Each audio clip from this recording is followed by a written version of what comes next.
On rentrait de corvée de barbelés. Par une nuit tranquille et les gars étaient de bonne humeur. Et puis deux Maximes ont fait feu.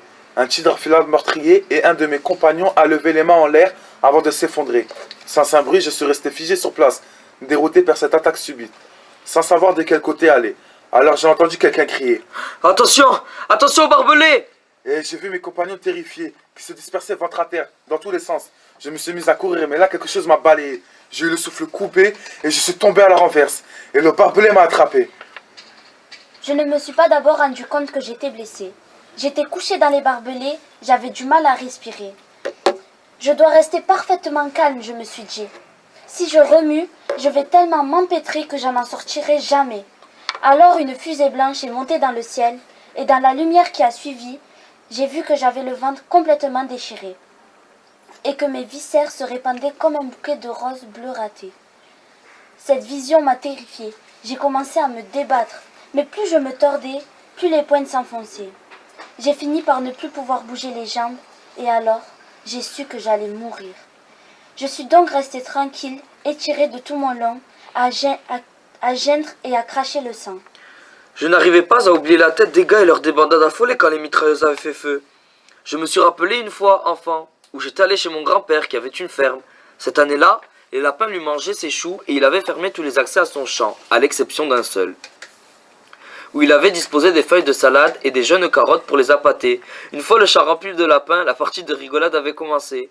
Mon grand-père avait ouvert la barrière et laissé entrer le chien pendant que son employé se tenait dans l'ouverture, un manche à balai à la main, et brisait le cou des lapins au moment où il sautait pour sortir. J'avais regardé à l'écart, je me souviens, et j'avais plaint les lapins en me disant qu'ils étaient quand même vraiment trop bêtes de s'être laissés prendre à un piège aussi évident. Maintenant que j'étais couché dans les barbelés, cette scène me revenait très distinctement.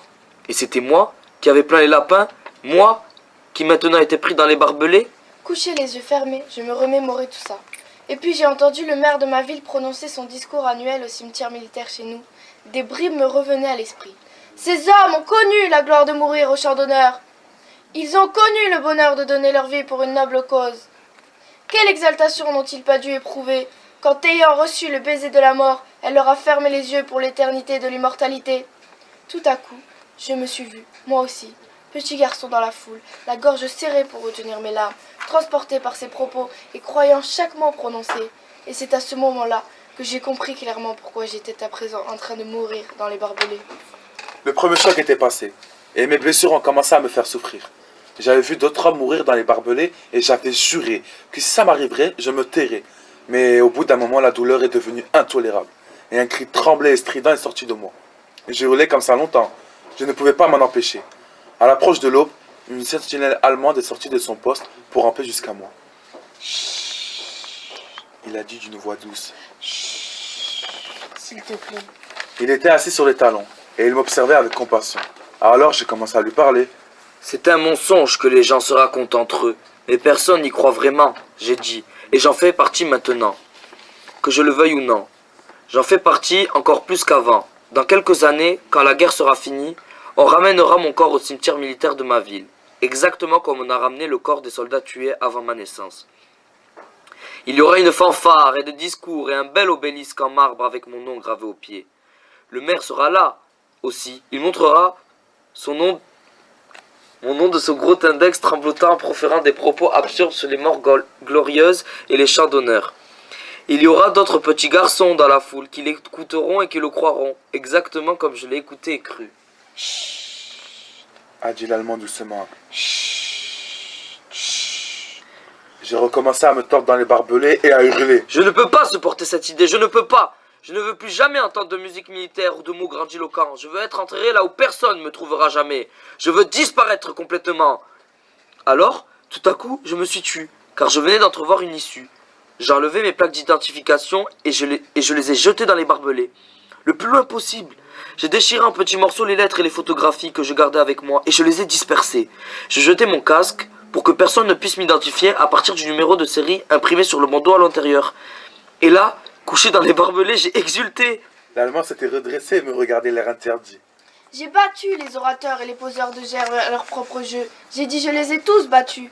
Personne ne fera jamais de moi un symbole. Personne maintenant ne dira jamais de mensonge à côté de mon cadavre. Chut, a dit l'Allemand doucement. Alors la douleur est devenue intenable. J'ai commencé à m'étouffer et à mordre dans les barbelés. L'Allemand s'est rapproché de moi et il a posé la main sur ma tête. Il a dit... S'il te plaît. Mais je ne pouvais pas m'arrêter. Je m'agitais dans tous les sens dans les barbelés en hurlant d'une voix stridente. L'Allemand a sorti son pistolet et il est resté là à le retourner dans sa main sans me regarder. Et puis il a passé le bras sur ma tête, il m'a soulevé et il m'a embrassé doucement la joue. En répétant des paroles que je ne comprenais pas. C'est à ce moment-là que j'ai vu qu'il pleurait lui aussi depuis un long moment. Fais-le vite! J'ai dit... Vite, vite, vite! Il est resté debout, les mains tremblantes pendant un instant, avant de poser le canon de son pistolet contre ma tempe, puis de retourner les yeux étirés. Mes paupières ont battu 2 fois avant de se fermer. Mes poings se sont serrés, puis lentement relâchés. J'ai rompu la chaîne! J'ai murmuré. J'ai vaincu la bêtise fondamentale de la vie. Il a dit...